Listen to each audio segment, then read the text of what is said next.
আসসালামু আলাইকুম ওয়া রাহমাতুল্লাহি ওয়া বারাকাতুহু। আপনারা হয়তো সবাই জানেন যে গত শুক্রবার চট্টগ্রামের হাটহাজারীতে আল আমিন ফাউন্ডেশনের উদ্যোগে একটা মাহফিলে মামুনুল হক হুজুরের আসার কথা ছিল এবং তার এই আসার প্রতিবাদে ছাত্রলীগ রাস্তায় নেমেছে এবং তারা আন্দোলন করেছে। তো এই শুক্রবার দুপুরে হেফাজত ইসলামের কিছু ছাত্ররা মূর্তি বিরোধী মিছিল করেছে এবং সেই মিছিলে পুলিশ লাঠিচার্জ করেছে এবং অনেককে গ্রেফতার করে নিয়েছে। তবে রাতে মাহফিল সুষ্ঠুভাবে সম্পন্ন হয়েছে এবং সেই মাহফিলে মামুনুল হক হুজুর উপস্থিত হয়েছিল কি না সেটা স্পষ্ট আমি বলতে পারি না, তবে মামুনুল হক হুজুর সেখানে বয়ান করেননি।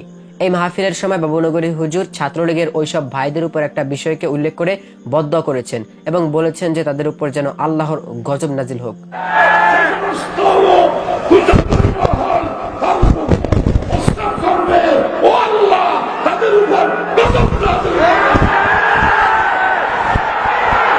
তো হুজুরের এই বদদোয়া করার পরপরই আমরা শুনতে পেয়েছি ছাত্রলীগের 2 জন নেতাকর্মী গাড়ি অ্যাক্সিডেন্টে মৃত্যুবরণ করেছেন এবং চট্টগ্রামের একজন নেতাকর্মী যার নাম ছিল রনি, তিনি করোনায় আক্রান্ত হয়েছেন। আবার বাবুনগরী হুজুরকে রিমান্ডে নেওয়ার সময় বাবুনগরী হুজুর যে ব্যক্তিকে বদদোয়া করেছিলেন সেই ব্যক্তি তার মেয়ের হাতে খুন হয়েছিল। তো এই ঘটনা থেকে নাস্তিক বা আওয়ামী লীগের ওইসব ভাইদের বোঝা উচিত যে বাংলাদেশে এখনো অনেক আল্লাহর প্রিয় বান্দারা আছে যাদের ইমানের পাওয়ারের কাছে সব বাতিল শক্তি মাথা নত করতে বাধ্য হবে ইনশাআল্লাহ। এখন আর একটা বিষয় নিয়ে আমি কথা বলবো, সেটা হলো আপনারা জানেন যে শুক্রবার ছাত্রদের মিছিলে পুলিশ হামলা করেছে, লাঠিচার্জ করেছে এবং অনেকে গ্রেফতার করে নিয়ে গেছে। এখন এই ঘটনার পরিপ্রেক্ষিতে অনেকেই বলছে যে চরমোনাই এ বিষয়ে চুপ কেন। তাদের মতো যদি আমরা কথা বলতাম তাহলে আমরা এটা প্রশ্ন করতে পারতাম যে আপনারা মাহফিল সহ অন্যান্য কার্যক্রম চরমোনাই মাহফিলের দিনে আপনারা ফেলান কেন?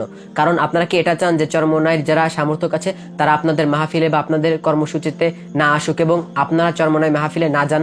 তবে ইসলামী আন্দোলন বাংলাদেশ এরকম কোনো কথা বলেনি, বরং মাহফিলের শত ব্যস্ততার পরেও তারা যৌথ একটা বৈঠকে এর প্রতিবাদ করেছে এবং বলেছে গ্রেফতারকৃত ছাত্রদের অবিলম্বে মুক্তি না দিলে তাহলে কঠোর পদক্ষেপ গ্রহণ করা হবে।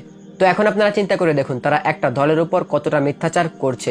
আর আপনারা আরেকটা বিষয় জেনে রাখুন যে কোনো একটা দলের দালালি করলে তাহলে অনেক কিছু দেখেও না দেখার ভান করতে হয়, যেটা তারা করছে। তো আজকের মতো বিদায় নিচ্ছি, দেখা হবে অন্য কোনো ভিডিওতে। আসসালামু আলাইকুম।